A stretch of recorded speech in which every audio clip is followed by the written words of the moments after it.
तो कहानी की शुरुआत होती है आर्कटिक ओशियन को दिखाते हुए, जहां जूलिया और ऑस्कर पानी में सोनार डिवाइस इंस्टॉल कर कुछ एक्सपेरिमेंट कर रहे थे कि तभी ऑस्कर के पास एक इमरजेंसी कॉल आता है जिसमें उसे तूफान के आने की चेतावनी दी जाती है और जितनी जल्दी हो सके यहाँ से निकलने के लिए कहा जाता है। इधर दूसरी तरफ हम एक रूसी सबमरीन को देखते हैं जो दूर से आने वाली हाई इंटेंसिटी नॉइज को डिटेक्ट कर रही थी कि तभी उन्हें समुद्र का लेवल धीरे धीरे ऊपर की तरफ उठता हुआ दिखाई देता है, जिसे देख टीम काफी हैरान रह जाती है। वहीं जूलिया के स्कैनर्स भी अब गलत रीडिंग बताने लगते हैं और कैंप के आसपास की बर्फ टूटना शुरू हो जाती है। ये देख ऑस्कर जूलिया के पास आकर उसे जल्दी से यहाँ से चलने के लिए कहता है क्योंकि उनके पास अब ज्यादा टाइम नहीं बचा था। लेकिन जूलिया जाने से पहले अपना एक्सपेरिमेंट पूरा करना चाहती थी। बिगड़ते मौसम को देख वो ऑस्कर की बात मानकर उसकी स्नोमोबाइल पर बैठ जाती है और दोनों यहाँ से निकलने लगते हैं, पर बर्फ का टूटना उनकी सोच से भी ज्यादा तेज था। इधर सबमरीन में अब टीम को पता चलता है कि जो आवाजें उन्हें सुनाई दे रही थीं,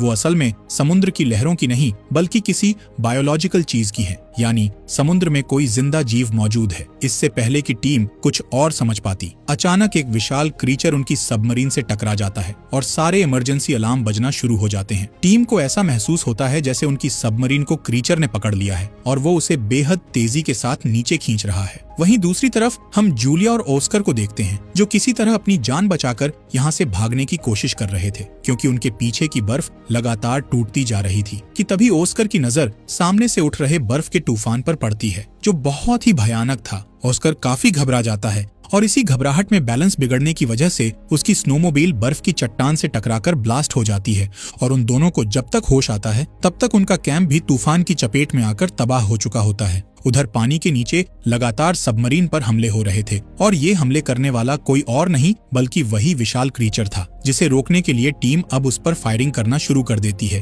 तब रोशनी में उन्हें क्रीचर के कुछ विशालकाय टेंटिकल दिखाई देते हैं। इससे पहले कि टीम उन टेंटिकल्स के बारे में कुछ और जान पाती, क्रीचर दोबारा सबमरीन पर हमला कर उसे तबाह कर देता है। लेकिन डूबने से ठीक पहले कैप्टन लास्ट मोमेंट पर टीम को इमरजेंसी सिग्नल छोड़ने का ऑर्डर देता है ताकि सिग्नल मिलने पर उनकी नौसेना उन्हें जल्द ही बचाने के लिए आ जाए। अगले दिन ही रशियन मरीन हेडक्वार्टर को वो सिग्नल मिल जाता है जिसके जरिए उन्हें अपनी सबमरीन के गायब होने के बारे में पता चलता है। ये खबर सुनते ही ऑफिसर्स के पैरों तले जमीन खिसक जाती है क्योंकि उस सबमरीन में बहुत ही पावरफुल हथियार थे। इसलिए अब ऑफिसर्स एक रेस्क्यू टीम को इन हथियारों को वापस लाने का ऑर्डर देते हैं और इस टीम का लीडर बनाते हैं विक्टर को, जो असल में गायब हुई सबमरीन के कैप्टन का भाई था। इसलिए जब विक्टर की माँ को पता चलता है कि वो हथियार को वापस लाने के लिए मिशन पर जा रहा है तो वो पहले तो काफी परेशान होती है, लेकिन फिर विक्टर को गुड लक के तौर पर उसके पिता की घड़ी देती है जो अब इस दुनिया में नहीं थे। विक्टर उस घड़ी को लेकर मिशन पर जाने के लिए घर से निकल जाता है जहाँ उसकी मुलाकात उसके पिता के पुराने दोस्त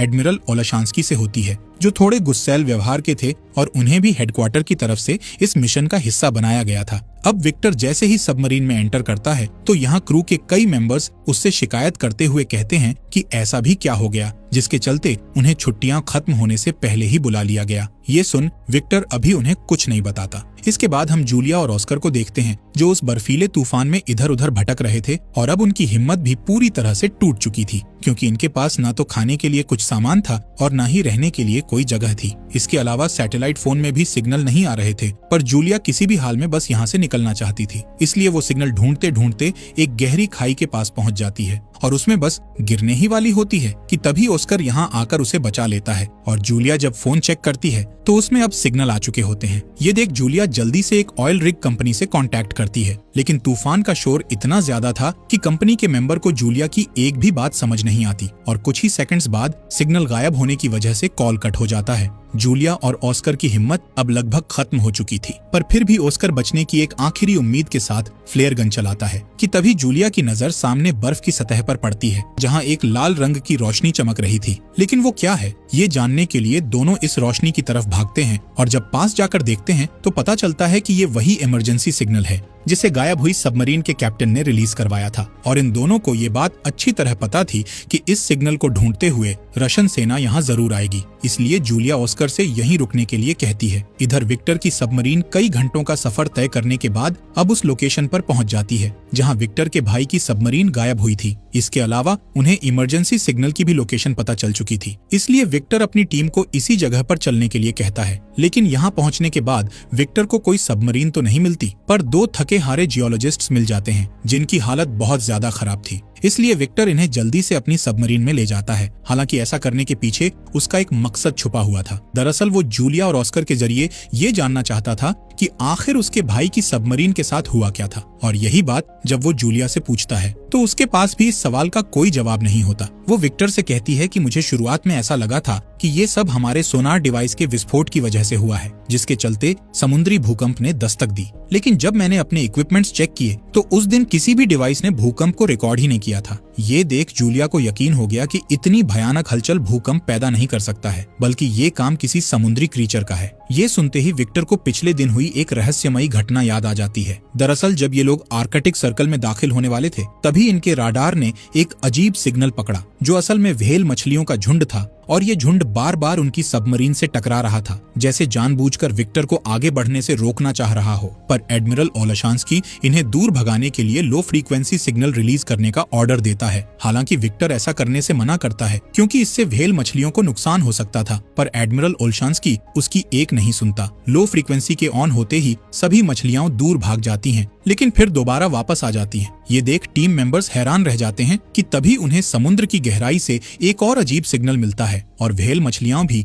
एक एक कर दूर होना शुरू हो जाती हैं। इधर टीम मेंबर जब इस सिग्नल को चेक करते हैं तो उन्हें एक विशाल क्रीचर नजर आता है, जो एक ही झटके में व्हेल मछली को अपना शिकार बना लेता है और फिर इनकी सबमरीन की तरफ बढ़ने लगता है। इसलिए एडमिरल ओलेशांस्की उस पर हमला करने का ऑर्डर देते हैं, लेकिन विक्टर उन्हें ये कहते हुए रोक देता है कि हम ऐसे किसी पर हमला नहीं कर सकते हैं। इसके बाद वो सबमरीन को पास की ही एक बर्फीली दरार में ले जाने को कहता है, क्योंकि उसे यकीन था कि इतना बड़ा क्रीचर इस तंग दरार में नहीं घुस पाएगा। और होता भी ऐसा ही है। विक्टर की टीम उसकी बात मानकर सबमरीन को समुद्र की गहराई में छुपा देती है, जिसे क्रीचर देख नहीं पाता और थक हार कर यहाँ से चला जाता है। इस तरह विक्टर के एक फैसले ने आज सबकी जान बचा ली थी। वहीं विक्टर ने जब जूलिया की कहानी सुनी तो वो समझ गया कि यही वो क्रीचर है जिसने बर्फ को तोड़कर उनकी पहली सबमरीन को तबाह किया था। अब जूलिया, जो कि एक स्वीडिश नागरिक है, वो बचपन से ही समुद्री राक्षसों पर विश्वास करती आई थी, इसलिए वो अब इस भयानक खेल में शामिल नहीं होना चाहती थी। वो विक्टर से गुजारिश करते हुए कहती है कि तुम मुझे और ऑस्कर को उसी ऑयल रिग कंपनी में छोड़ आओ जहां मैंने कांटेक्ट किया था, क्योंकि मुझे ऐसा लगता है कि ये क्रीचर वहां नहीं पहुंच पाएगा। जूलिया की बात सुनकर जब विक्टर कंपनी की लोकेशन चेक करता है तो पता चलता है कि वो यहाँ से ज्यादा दूर नहीं है, इसलिए वो इन दोनों को वहां छोड़ने के लिए निकल पड़ता है। लेकिन रास्ते में एक बार फिर टीम अपनी स्क्रीन पर उसी अजीब सिग्नल को नोटिस करती है, पर ये नहीं देख पाती कि वो क्रीचर अब मिट्टी के नीचे से धीरे धीरे उनकी तरफ बढ़ रहा है। जैसे ही ये लोग रिग कंपनी के करीब पहुंचकर वहां के इंचार्ज से कांटेक्ट करने ही वाले होते हैं, तभी समुद्र में हलचल होना शुरू हो जाती है। तेज लहरों के साथ पानी के अंदर से कई विशालकाय टेंटिकल्स बाहर निकलते हैं और मजबूत स्टील रिग कंपनी को पल भर में तबाह कर देते हैं। इधर विक्टर टेलीस्कोप के जरिए जब बाहर का नजारा देखता है तो उसे क्रीचर का असली रूप नजर आता है, जो कि असल में एक बहुत बड़ा ऑक्टोपस था। उसका चेहरा देखने के बाद टीम के सभी लोग हैरान रह जाते हैं, पर इससे पहले कि वो कुछ समझ पाते, कंपनी पूरी तरह समुद्र में समा जाती है। इसलिए अब विक्टर की टीम के पास यहाँ से भागने के अलावा कोई दूसरा रास्ता नहीं बचता, जबकि ऑक्टोपस रिग को बर्बाद करने के बाद उनकी सबमरीन की तरफ बढ़ता है। ये देख एडमिरल ओलेशांस्की गुस्से में कमान अपने हाथ में ले लेता है और टीम को 2 टॉर्पीडो फायर करने का ऑर्डर देता है, लेकिन कोई फायदा नहीं होता, क्योंकि ऑक्टोपस अभी भी जिंदा था, जो हमले की वजह से अब और भी ज्यादा गुस्से में आ गया था। वो तेजी से इनकी सबमरीन की ओर बढ़ने लगता है। ये देख एडमिरल ओलेशांस्की काफी डर जाते हैं और कमान दोबारा विक्टर को सौंप देते हैं। कमान हाथ में आते ही विक्टर फौरन सबमरीन को दूसरी दिशा में मोड़ने का आदेश देता है। इस तरह ये ऑक्टोपस के हमले से तो बच जाते हैं, लेकिन एक टेंटिकल इनकी सबमरीन से टकरा जाता है, जिस वजह से सबमरीन के पार्ट्स डैमेज हो जाते हैं और वो समुद्र में डूबने लगती है। इसके बाद हम देखते हैं कि ऑक्टोपस ने इन पर दोबारा हमला कर दिया है, जिसके चलते अब टॉर्पीडो रूम में भी आग लग गई है और फिर उसमें करीब 7 लोग फंस जाते हैं कि तभी ऑक्टोपस एक और हमला कर सबमरीन को नीचे डुबाने की कोशिश करने लगता है और इन्हें चारों तरफ से घेर लेता है। ये देख विक्टर सभी टीम मेंबर्स को साइलेंट मोड में रहने के लिए कहता है, क्योंकि समुद्री जीव अक्सर आवाज से अट्रैक्ट होते हैं। इसलिए विक्टर सभी को शांत रहने का ऑर्डर देता है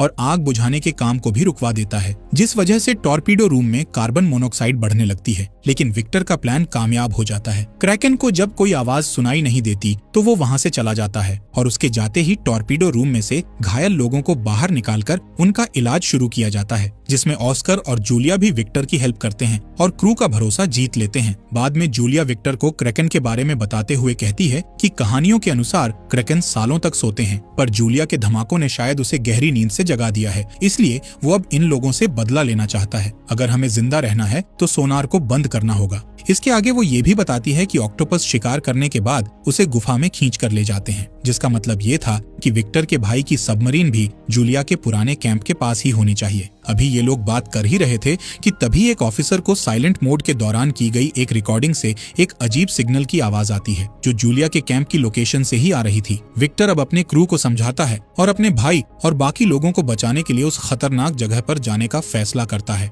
जबकि कुछ क्रू मेंबर्स उसकी बात से सहमत नहीं होते, क्योंकि उनका कहना था कि उनके हथियार उस भयानक ऑक्टोपस का सामना नहीं कर सकते हैं, इसलिए उन्हें जितना जल्दी हो सके यहाँ से चले जाना चाहिए। लेकिन विक्टर कैप्टन होने के नाते अपनी जिम्मेदारी निभाना चाहता था, इसलिए क्रू मेंबर्स के राजी न होने के बाद भी वो सबमरीन को ढूंढने के लिए निकल जाता है, जिसके बाद क्रू मेंबर्स को भी ना चाहते हुए उसका साथ देना पड़ता है। अब ये लोग एक बेहद ही खतरनाक खाई के पास पहुंचते हैं, जिसके अंदर उतरने के लिए विक्टर एक मिनी सबमरीन का इस्तेमाल करता है और अपने साथ 2 ऑफिसर्स को भी ले जाता है, जहां नीचे खाई में उन्हें सैकड़ों डूबे हुए जहाज मिलते हैं। यानी जूलिया ने जो क्रैकन की कहानी सुनाई थी वो झूठ नहीं बल्कि सच थी। इसी दौरान इन लोगों को विक्टर के भाई की भी सबमरीन मिल जाती है, जिसका अगला हिस्सा थोड़ा सही सलामत था, इसलिए विक्टर इसी हिस्से से अपनी मिनी सबमरीन को जोड़ देता है और जब अंदर जाकर देखता है तो उसे अपना भाई अलेक्जेंडर और उसका क्रू नजर आता है, जो अब भी जिंदा थे। अपने भाई को जिंदा देख विक्टर को बहुत ज्यादा खुशी होती है और साथ ही हैरानी भी, क्योंकि इतने दिन क्रैकन से बचकर रहना कोई मामूली बात नहीं थी। यही सवाल जब वो अलेक्जेंडर से करता है, तब वो उसे बताता है कि क्रैकन से बचने के लिए उन्होंने साइलेंट मोड का इस्तेमाल किया था, तभी वो सब बच पाए। अब क्योंकि मिनी सबमरीन में जगह कम थी, इसलिए विक्टर 2 राउंड में क्रू मेंबर्स को यहाँ से निकालने का फैसला करता है और पहले राउंड में एक टीम को सबमरीन में बैठाकर रवाना कर देता है, जबकि वो खुद अपने भाई के साथ यहीं रुकता है। लेकिन जैसे ही ये टीम आधे रास्ते पर पहुंचती है तो हम देखते हैं कि क्रैकन फिर से जाग गया है। इधर विक्टर और अलेक्जेंडर उन खास मिसाइल्स को एक्टिवेट करने की कोशिश करते हैं और काफी मशक्कत के बाद जब कंप्यूटर ऑन होता है तब मिसाइल एक्टिवेट हो जाती है। उसी वक्त क्रैकन भी मेन सबमरीन पर हमला करने ही वाला होता है कि तभी मिनी सबमरीन से एक ट्रैकर गलती से स्टार्ट हो जाता है, जिसकी आवाज से अट्रैक्ट होकर क्रैकन उसकी तरफ चल देता है। इधर एडमिरल ओल्शांस्की मौके का फायदा उठाकर मेन सबमरीन को अब समुद्र के ऊपर ले जाने का ऑर्डर देता है, जबकि विक्टर और अलेक्जेंडर मिसाइल में कोड डालकर उन्हें ऑन कर देते हैं। लेकिन तब तक क्रैकन उनके करीब पहुंच चुका था। अब उसके टेंटिकल्स विक्टर की सबमरीन को जकड़ने लगते हैं।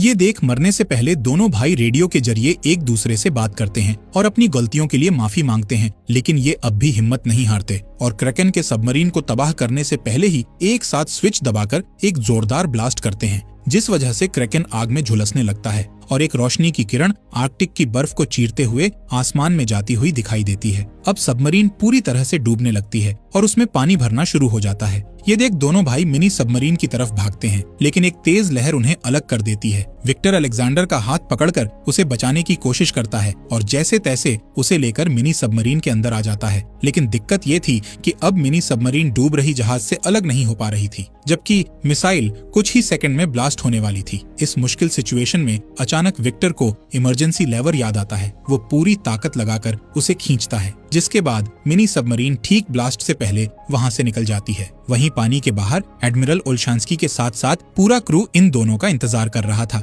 लेकिन बहुत देर बीत जाने के बाद जब विक्टर और उसके भाई के आने की कोई उम्मीद नहीं दिखती है तो ये लोग मायूस होकर यहाँ से जाने लगते हैं। पर तभी पानी को चीरते हुए मिनी सबमरीन बाहर आती है, जिसमें विक्टर और अलेक्जेंडर मौजूद थे। इन दोनों को देखने के बाद पूरा क्रू खुशी से झूम उठता है और सभी राहत की सांस लेते हैं। जिसके बाद विक्टर अपने पिता की घड़ी अलेक्जेंडर को सौंपता है, लेकिन वो इसे लेने से मना कर देता है और विक्टर से कहता है कि तुम इस घड़ी के असली हकदार हो, इसलिए तुम ही इसे अपने पास रखो। कुछ वक्त बाद इनका पूरा क्रू रूस पहुंच जाता है और दोनों भाई अपने परिवार से मिलते हैं और इस तरह खतरनाक और नामुमकिन सा लगने वाला मिशन आखिरकार सक्सेसफुल हो जाता है और मूवी यहीं दी एंड हो जाती है।